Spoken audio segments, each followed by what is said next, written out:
मैं वीआईटी के last years के क्वेश्चंस कराने वाला हूँ, ठीक है। और आप लोग इस वीडियो को थोड़ा सा लाइक कर दें, ठीक है, अगर आपको पसंद आए। और अगर आप एक मींस स्टूडेंट हैं जो कि वीआईटी का एग्ज़ाम देने जा रहे हैं, तो इस वीडियो को सब्सक्राइब कर दें। या आप मतलब कोई भी एग्ज़ाम देने वाले हो, मिड सेट है या कॉमेड या कोई भी जो भी एडवांस वगैरह, ठीक है भाई। तो हमें भाई मोटिवेशन की बहुत ज़रूरत है। और दूसरी चीज़ ये है कि हम फिर इसी तरह से वीडियो बनाते रहेंगे, ठीक है। तो चलो, अब आप बात को समझ गए होंगे, तो स्टार्ट करते हैं, ठीक है। क्वेश्चन को रीड करिए। बोल रहा है the wavelength of A second line, wavelength of the second line in the Lyman series, ठीक है। आसान सा क्वेश्चन है, कर लेते हैं। हाइड्रोजन एटम के लिए बात की गई है, तो 1/λ is equal to R 1/n1 square minus 1/n2 square, ठीक है। अब देखो लाइमन सीरीज क्या होती है, n इज इक्वल टू 1 से स्टार्ट होती है, ठीक है। और उसके बाद में सेकेंड लाइन की बात की है, तो ये फर्स्ट लाइन होगी और ये भाई साहब सेकेंड लाइन होगी, ठीक है। यानी n2 की वैल्यू क्या हो जाएगी, ये हो जाएगी, ठीक है। देखिए यहाँ पर R 1/1 का स्क्वायर तो 1 ही होगा, माइनस 1/3 का स्क्वायर 9, तो ये 8/9 इंटू आर, ठीक है। ये 1/λ की वैल्यू होगी, तो ये 9R/8 आ जाएगा। समझ आई बात? तो ये आंसर हो जाएगा इसका, ठीक है। सेकेंड पार्ट आसान सा क्वेश्चन था, ठीक है। तो फार्मूला बेस्ड क्वेश्चन था। आई थिंक इसमें आपको कोई खास चीज करनी नहीं थी, ठीक है। एटॉमिक स्ट्रक्चर का आसान सा सवाल। नेक्स्ट क्वेश्चन, ठीक है, ये पोलराइजेबिलिटी का है। तो बेसिकली मैं आपको फजांस रूल बता देता हूँ, चलो, ठीक है। तो फजांस रूल क्या बोलता है कि जैसे कोई कंपाउंड है आपका, ठीक है, A+B-, ठीक है। अभी लेट से मतलब इसमें हमें कोवैलेंट कैरेक्टर बताना है, ठीक है। मतलब आयनिक कंपाउंड में कोवैलेंट कैरेक्टर की बात की जा रही है, ठीक है। तो देखो जितना आपका साइज, ठीक है, कैटायन का बड़ा होगा, ठीक है, बिगर कैटायन एंड स्मॉलर, मैं उल्टा बोल रहा हूं, bigger anion and smaller cation, ठीक है, and charge on both cation and anion should be high, ठीक है, मस्ट बी हाई। मतलब कि यहाँ पे ये छोटा हो, ये बड़ा हो, ठीक है, और चार्ज दोनों पे हाई होना चाहिए, ठीक है। तो it forms a better covalent bond, ठीक है। तो बेटर कोवैलेंट बॉन्ड कब बनता है, जब ये छोटा हो, ये बड़ा हो, है ना। और इस कैटायन के लिए हम लोग बात करते हैं पोलराइजिंग पावर की, ठीक है। और इसके लिए बात करते हैं पोलराइजिबिलिटी की, ठीक है। इलेक्ट्रॉन क्लाउड कितना पोलराइज हो रहा है, ठीक है, towards the positive charge. I think समझ रहे होगे, ठीक है, पढ़ाई होगा यार। अब देखो तो आई थिंक कॉन्सेप्ट समझ गए साइज का और इसका। तो इन्होंने यहाँ पर एनायंस दिए हैं, तो आप बस ये देख लो कि साइज एनायन का बड़ा होना चाहिए भाई साहब, तो वो आंसर हो जाएगा हमारा, ठीक है। तो I think this question is very clear. Explain इसलिए कर दिया क्योंकि आपको फजांस रूल केमिकल बॉन्डिंग का काफी इंपॉर्टेंट और चहेता टॉपिक है, तो इस पे बेस्ट क्वेश्चन आ सकता है, इसलिए मैंने बता दिया आपको, ठीक है। अगला क्वेश्चन देखिए अपनी स्क्रीन पे। बोला है कि कौन सा स्टेटमेंट करेक्ट नहीं है। अब देखो पीरियाडिक जो प्रॉपर्टीज होती हैं, ठीक है, मतलब जो भी प्रॉपर्टीज हैं, physical chemical properties of elements are periodic function of their atomic number, ये तो सब बच्चे को ही पता होता है ना। नॉन मेटेलिक एलिमेंट्स कम हैं, ठीक है, तो वो तो ठीक है, आपको पता होगा। और थर्ड देखें, for transition element 3D orbitals are filled, मतलब कहने का मतलब ये है कि 3p के बाद में और 4s के पहले, मतलब 4s के पहले नहीं बढ़ते हैं भाई, एनर्जी के बढ़ते हुए क्रम में बढ़ते हैं। तो ये 4s है ना, ये 3p है और 3d है। अब इन दोनों पहले देख लो आप, देखो इसकी एनर्जी तो क्या होगी, n+l लगाओ, तो 3 और p के लिए 1 होता है, तो ये वैल्यू 4 होगी, ठीक है ना। और इसके लिए क्या होगी ये वैल्यू n+l की 3 और डी के लिए 2 होती, तो 5 होगी। इसके लिए क्या होगी भाई, n प्लस एल 4 आएगा, एस के लिए 0 होती है, पता है ना एल की वैल्यू। तो एनर्जी के बढ़ते हुए क्रम में हम रखते हैं, तो पहले इसमें आएगा, ये बात सही है, उसके बाद इसमें आएगा, तब इसमें आएगा। समझ लो बात को। तो मतलब ये आपका गलत स्टेटमेंट है। और कभी अगर n प्लस एल सेम हो ना तो ये देख लेना, ठीक है। 4 मतलब प्रिंसिपल क्वांटम नंबर ज्यादा है तो फिर वो उसके लिए एनर्जी ज्यादा होती है। तो आई थिंक समझ गए होंगे, लास्ट वाला भी करेक्ट है। तो ये आपका आज का थर्ड क्वेश्चन था। अभी नेक्स्ट क्वेश्चन देखो, केमिकल इक्विलिब्रियम का क्या बोला है। PCl5 डिसोसिएट कर रहा है PCl3 और Cl2 में, ठीक है। तो अब देखो यहाँ पर ये PCl5 है, ये डिसोसिएट कर रहा है PCl3 प्लस Cl2 में, ठीक है।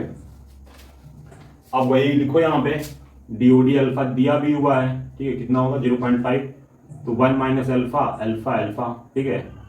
तो आई थिंक बात समझ गए होगा। अब यहाँ पे अल्फा की वैल्यू क्या है 0.5 है ना।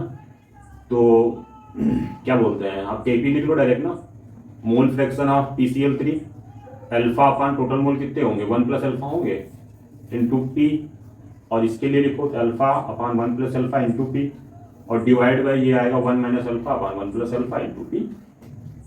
समझ बात। तो अल्फा की वैल्यू पुट कर देना, यहाँ पे सॉल्व करोगे तो आंसर आ जाएगा P इक्वल टू 3 Kp, मतलब पहले आएगा Kp इक्वल टू P/3।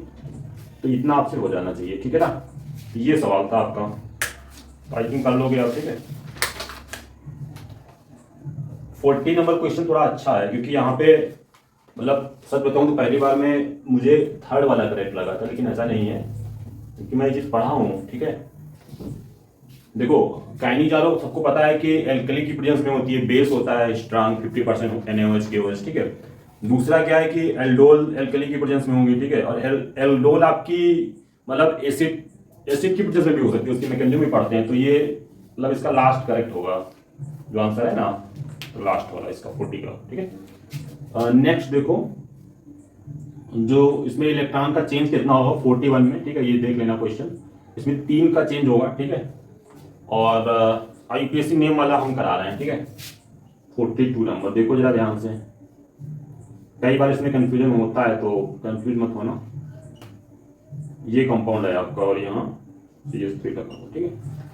अब देखो सिंपली नंबरिंग कर लो आप यहाँ से अल्फाबेटिकली, ठीक है। क्लोरो इधर ही से घूम के आएंगे, है ना भाई, इधर से तो आएंगे नहीं, इधर ये ग्रुप मिल रहा है आपको, ये है। अब आप नंबरिंग को कर लोगे ना, 1 क्लोरो और 4 मिथाइल अल्फाबेटिकली चलो, ठीक है। और उसके बाद में ये NO2 है, तो 2 NO2 मतलब नाइट्रो, और ये बेंजीन हो जाएगा। समझ गए बात को क्या। तो ये आपका फर्स्ट पार्ट करेक्ट है, ठीक है। 43rd देख लो। 43rd में क्या बोल रहा है कि ठीक क्वेश्चन है, मतलब इसमें ऑर्डर पूछा है, ठीक है, डिहाइड्रोहेलोजिनेशन का टुवर्ड्स E1, ठीक है। E1 में कार्बोकैटायन बनता है, ठीक है। और ऑप्शंस बड़े इजी दे दिए हैं इसमें, मतलब पहला ही करेक्ट होगा। ये वाला कार्बोकैटायन सबसे मतलब स्टेबल होगा, जब यहाँ से Cl निकलेगा तो यहाँ बनेगा प्लस। ये एलाइलिक वाला है, तो इससे बात क्लियर हो जाती है, ठीक है। तो DBCE आंसर हो जाएगा D, फिर उसके बाद में B वाला, फिर C आएगा, और फिर लास्ट ऐसे चलेगा बात, ठीक है ना। 44 देखो जरा, स्पेसिफिक कंडक्टेंस दिया हुआ है, तो मतलब आपको निकालना है मोलर कंडक्टेंस। इसमें फॉर्मूला वही होता है, ठीक है। आज आपको लग रहा होगा थोड़ा मेरा मन नहीं लग रहा है, तो कर लेते हैं कुछ क्वेश्चन, आपको समझ आ जाएगा, ठीक है। ये आप क्या फॉर्मूला लगाते हैं, 1000 into kappa divide by C, ठीक है। ये आपका मोलर कंडक्टेंस, ठीक है। तो वैल्यू पुट करनी है 1000 into 6.3 into 10 divide by concentration क्या है 0.1, ठीक है। तो ये पॉइंट हटाओ जरा, तो कितना आ जाएगा। एक बार इस क्वेश्चन में देख लेना K की वैल्यू एग्जैक्टली क्या है, ठीक है। कुछ ना कुछ इसमें मिसिंग है, आई थिंक आंसर 630 आना चाहिए इसमें, कुछ इसमें है मामला तो यही होता है, तो आप पुट कर देना, ठीक है। 45 नंबर देखो क्वेश्चन, जरा करा देते हैं कुछ क्वेश्चन। 45 में क्या बोल रहा है, which of the following does not show Lassaigne's test, जो भी बोलते हैं लैसाग्ने या समथिंग, ठीक है। लास्ट वाला होगा, क्योंकि देखो लास्ट, सॉरी लास्ट नहीं होगा, ये होगा हाइड्रोजीन सेकेंड वाला। रीजन ये है कि यहाँ पे कोई कार्बन तो है नहीं, ठीक है। तो इस टेस्ट में आपका सोडियम साइनाइड बनता है, ठीक है ना। तो आई थिंक मैं आपको सही बता रहा हूँ कि ये आंसर होगा, ठीक है। स्ट्रांगेस्ट एसिड वाले में सैलिसिलिक एसिड होगा, ठीक है। ये होता है जब आप रिएक्शन कराते हो ना, रीमर टीमैन क्या बोलते हो उसको, राइमर टीमैन, ठीक है। तो ये होता है, क्योंकि इसका रीजन ये है कि जब H+ यहाँ से निकलेगा तो उसके बाद में ये यहाँ से हाइड्रोजन बॉन्डिंग इसको स्टेबिलिटी देगा, ठीक है। तो सैलिसिलिक एसिड है, और बाकी मेटा पैरा बस वही है, ये ग्रुप मतलब मेटा पैरा पे आ गए, और सैलिसिलिक एसिड एक कॉमन नेम दे दिया है, ठीक है। थोड़ा चालाकी की है में कभी करते हैं, ठीक है। 47 कितने हो गए भाई साहब, 46 करा दिया आपको, ठीक है। अब ये क्वेश्चन ये है कि how many conformers are possible for ethane. तो इनफाइनाइट होगा, ठीक है। अरेंजमेंट जो स्पेशल अरेंजमेंट होते हैं, तो हम लोग बात तो करते हैं कुछ पर्टिकुलर की, लेकिन वो इनफाइनाइट होते हैं, वो डाल देंगे, ठीक है। और ये क्वेश्चन देख लो, first set of quantum numbers electrons will have highest energy. तो n+l की वैल्यू बेसिकली निकाली होंगी इसमें, ठीक है। सेकेंड पार्ट आपका सही है, क्योंकि n+l कितना आएगा, 6 आएगा, ये हाईएस्ट एनर्जी वाला हो जाएगा, है ना। क्वेश्चन नंबर 50 में आपका स्क्वायर पिरामिडल शेप, तो स्क्वायर पिरामिडल मैं इसको रफ कर देता हूँ। स्क्वायर पिरामिडल जो है वो BrF5 का आएगा, ठीक है। इस शेप वगैरह निकालना आता है आपको, 5 सिग्मा होंगे, 1 लोन पेयर होगा, ठीक है। ये स्क्वायर पिरामिड आएगी, शेप की बात करिए, ठीक है। एक प्लेन में होंगे 4 और एक ऊपर होगा, शेप में लोन पेयर आता नहीं है, ठीक है ना। तो इस टाइप का कुछ सिचुएशन होगा। अगला क्वेश्चन देखो 51, ठीक है। तो 51 में बोला है कि कौन सा रिलेशन करेक्ट, देखो 51 में जो ये दिया हुआ है delta H is equal to delta U minus P delta V, ये इनकरेक्ट है, मतलब क्योंकि भाई यहाँ पर ये प्लस में होता है डेल्टा U प्लस, चाहे तो ये लिखते हैं डेल्टा NGRT या इसी चीज को हम P डेल्टा V लिखते हैं, तो प्लस में ही रहेगा ना, ये माइनस में नहीं हो सकता है, ठीक है। तो अकॉर्डिंगली ऑप्शन कर लेंगे आप ना। 52 में आंसर हो जाएगा N2O3 एसिडिक ऑक्साइड, फिर Li2O बेसिक होगा, फिर Al2O3, ठीक है। Al2O3 एम्फोटेरिक में आ जाएगा, ठीक है। 53 वाला अगर देखें तो ये कुल मिला के N1V1 माइनस N2V2 अपान में V1 प्लस V2, ठीक है। यहाँ से आप H+ निकालें पहले, ठीक, ये वैल्यू बड़ी आएगी 10 की पावर -2, फिर pH equal to minus log H+ लगा देंगे, ठीक है। तो आई थिंक आप कर पाएंगे इसको, 2 आ जाएगा pH, ठीक है ना। नेक्स्ट क्वेश्चन देखें, ठीक है। 54 तीसरी में निकालिए, इसमें PCC लिया गया है। तो अब डिस्टिंग्विश करने के लिए भाई ये अल्कोहल है, Br2 वाटर तो नहीं करेगा, ठीक है। टॉलरेंस टेस्ट तो एल्डिहाइड का होता है, एल्डिहाइड कीटोन डिस्टिंग्विश करने का। इसका मतलब विक्टर मेयर, ये लास्ट वाला करेक्ट होगा, ठीक है। लुकास रीजन, ठीक है, ये पॉजिटिव टेस्ट देगा। अल्कोहल है, ठीक है, आपका 2 डिग्री ऊपर है, 3 डिग्री नीचे है। लास्ट अभी के लिए लास्ट मतलब देख लो, 1/2 फैक्टर KCl NaCl K2SO4, तो जितने भी आयंस आते हैं वही 1/2 फैक्टर होता है, NaCl KCl और Na2SO4। ये K2SO4 बात सेम ही है, यहाँ पे 2 आयंस आएंगे तो 2 होगा, 2 यहाँ पे भी होगा, यहाँ पे 3 आयंस तो 3 होगा, ठीक है। तो ये मैंने लगभग 20 क्वेश्चन आपको करा दिए, मोस्ट प्रोबेबली आपके मतलब समझ आ गए होंगे, ठीक है। अगर डाउट है तो वही चीज़ें कमेंट करिएगा, ठीक है। अगली वीडियो में हम बच्चे भी इसके रिमेनिंग लगभग 15 क्वेश्चन होंगे वो करा देंगे, ठीक है। और बाकी प्रीवियस ईयर और करा देंगे। बाकी फिर अगर मैथ और फिजिक्स बोलोगे, मैथ तो करा सकता हूँ, फिजिक्स थोड़ा सा दिक्कत है, तो आप मैनेज कर लेना, है ना।